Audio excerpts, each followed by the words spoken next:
हिंदू अपने पतन के लिए स्वयं दोषी है। आप अपना दोष दूसरे के माथे मरना चाह रहे हैं, लेकिन सत्यता यह है कि आप अपने पतन के लिए स्वयं दोषी हैं। आपने जब संतान पैदा करना बंद कर दिया, देखो ये प्रकृति का नियम है कि जिसने संघर्ष करना सीखा, परिस्थितियों में अपने आप को, विपरीत परिस्थितियों में अपने आप को जीवित रखा, वही रहा, वही जीवित रहा।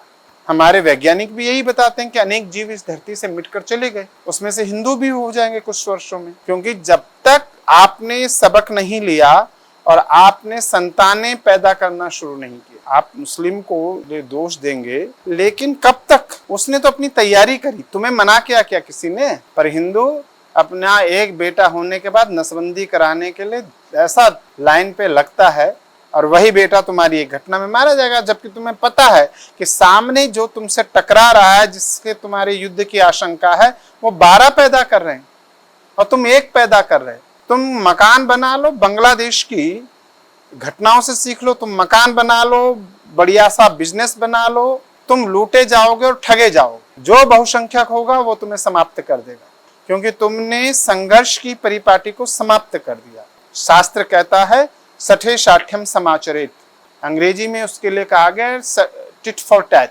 जो जैसा है उसके लिए वैसा ही बनना पड़ता है। यही कृष्ण का संदेश है, यही राम का संदेश है। जब रावण के पास राम युद्ध करने के लिए गए तो रावण के पास सेना थी, महाभट्ट थे, तो राम जी को भी सुग्रीव, अंगद, द्विविद, जामवंत, हनुमान, इन जैसे महाभटों को लेकर के, नल, नील, इन सब को लेकर के जाना पड़ा। अंतिम समय में जब युद्ध हुआ, अंतिम युद्ध, जब राम रावण का अंतिम युद्ध था, देवताओं ने कहा राम तुम रावण से हार जाओगे। क्यों? क्योंकि तुम, रावण रथ पर विराजमान है, जब तक रावण के जैसा रथ आपका नहीं होगा तब तक आप ये नहीं कर पाओ। तब रावण के जैसा रथ किसका है? देवराज इंद्र का। तब देवराज इंद्र ने अपना रथ अपने सारथी मातली समेत भेजा। मातली ने रावण का रथ जैसा के समान रथ पर विराजमान होकर राम रावण का वध कर। ये टिट फॉर टैट होगा। दूसरा संतान पैदा कर रहा है, तुम संतान पैदा नहीं कर रहे हो, तो इसके लिए पूरी तरह से दोषी हिंदू समाज है। हम दूसरे को क्यों करो? तो अपनी तैयारी करेगा।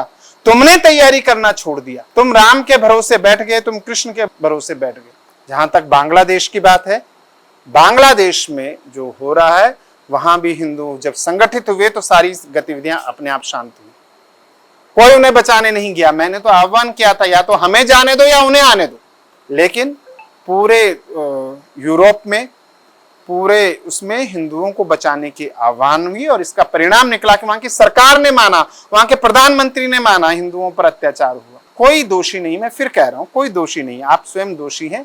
आप अपने आप को जीवित रखिए। आपको जीवित रखने के लिए धरती पर मानव चाहिए, मानव आप उत्पन्न नहीं कर रहे हैं, तो यही हाल होना है। इसलिए बांग्लादेश में पूरा विश्व का हिंदू एक हुआ, और जगह जगह उनकी रक्षा के लिए जो है रैलियां निकली, और जिसका पूरे विश्व पे प्रभाव पड़ा। वहाँ के गृह मंत्री ने भी इसके लिए क्षमा मांगी है और उनको उनकी रक्षा का वचन दिया, और अगर नहीं होगा तो फिर देखेंगे भारत की सरकार क्या करती है। और निश्चित तौर पर बांग्लादेश ही नहीं, प्रत्येक देश में हिंदुओं की रक्षा होनी चाहिए। और हिंदुओं की ही रक्षा क्यों होनी चाहिए, बल्कि मैं तो कहता हूँ कि किसी भी अल्पसंख्यक समाज का हो, किसी भी देश में, प्रत्येक की रक्षा होनी चाहिए। हमने तो पूरी दुनिया में मिटाए जा चुके पारसियों को शरण दी है, पारसियों की रक्षा की है। हमारे यहाँ सभी मुसलमानों के सभी फिरके हैं। विश्व का एकमात्र देश जहाँ मुसलमानों के सभी फिरके हैं, यहाँ ईसाइयों के सभी फिरके हैं, यहाँ जैन, बौद्ध, पारसी सभी हैं, और सबकी रक्षा होनी चाहिए। चूंकि मैं हिंदू धर्म गुरु हूँ, हिंदुओं का दिया खाता हूँ, हिंदुओं का दिया पहनता हूँ, तो इसलिए हिंदुओं की रक्षा के लिए हमेशा तत्पर हूँ। और मेरा ये संदेश है कि यदि आपने संतानें उत्पन्न नहीं की तो फिर आपका नाश होगा, ईश्वर भी आपको नहीं बचा पाएगा। तुमने राम को नहीं समझा, राम संघर्ष का जीवन है, लेकिन हुआ क्या? भक्ति काल में इस देश में हिंदुओं को, क्षमा कीजिएगा ऐसे शब्द प्रयोग कर, भीरू बना दिया गया, डरपोक बना दिया गया। आप आदि कवि वाल्मीकि की रामायण पढ़िए, उसके राम और रामचरितमानस के राम में जमीन आसमान का अंतर। आदि कवि वाल्मीकि का राम जा रहा है विश्वामित्र के साथ। विश्वामित्र ने कहा कि राम, तुम्हारे पास, तुम पिता की सेना क्यों नहीं लाए? तुम्हारे पास सेना होनी चाहिए थी, राक्षसों से लड़ना है। तो उन्होंने कहा कि महाप्रभु, हे गुरुदेव, वो जो सैनिक है ना, मैं पिताजी के कहने पर गुप्तचरी भेष बदलकर सैनिकों के बीच घूमता था, तो हमें पता चला कि हमारे सैनिक वैतनिक हैं, तनख्वाह पर, वेतन पर काम करते हैं। कल कोई दूसरा ज्यादा वेतन देने लग जाएगा तो उसके यहाँ चले जाएंगे, लेकिन मैं वहीं के समाज को खड़ा करूंगा, क्योंकि आपने बताया था कि वे लोग उनकी स्त्रियों का हरण कर लेते हैं, वे लोग उनका धन का हरण कर लेते हैं, वे लोग उनके आवास को तोड़ देते हैं, वे लोग उनकी धार्मिक मान्यताओं को समाप्त कर देते हैं, यज्ञों को नष्ट कर देते हैं। इसलिए वे लोग जो लड़ेंगे तो वे लोग लड़ेंगे अपने अस्मिता के लिए, अपनी जीवन के लिए, जीवन की रक्षा के लिए, अपनी अस्मिता की रक्षा के लिए, अपनी संस्कृति की रक्षा के लिए। इसलिए वो प्राणपण से लड़ेंगे। उन्होंने कहा राम चलो वो तो लड़ लेंगे, लेकिन ये बताओ बिना अस्त्र शस्त्र के कैसे लड़ेंगे। तब उन्होंने कहा कि वहां कोई कारीगर है। कहते हाँ लोहार है। कहते वो क्या करता है। कहते वो गैंती बनाता है, फावड़ा बनाता है। कहते वो क्या करते हैं उनका। कहते वो खेती में काम करते हैं उससे। उन्होंने कहा तो खेती गैंती वाला गैंती से लड़ेगा क्योंकि उसे गैंती चलाने में महारत है, फावड़ा वाला फावड़े से लड़ेगा। उनके पास जो है उसी को हथियार बनाएंगे, उसी को शस्त्र बनाएंगे। ये वाल्मीकि के राम है, तुलसी के राम है। भय प्रगट कृपाला दीन दयाला कौशल्या हितकारी।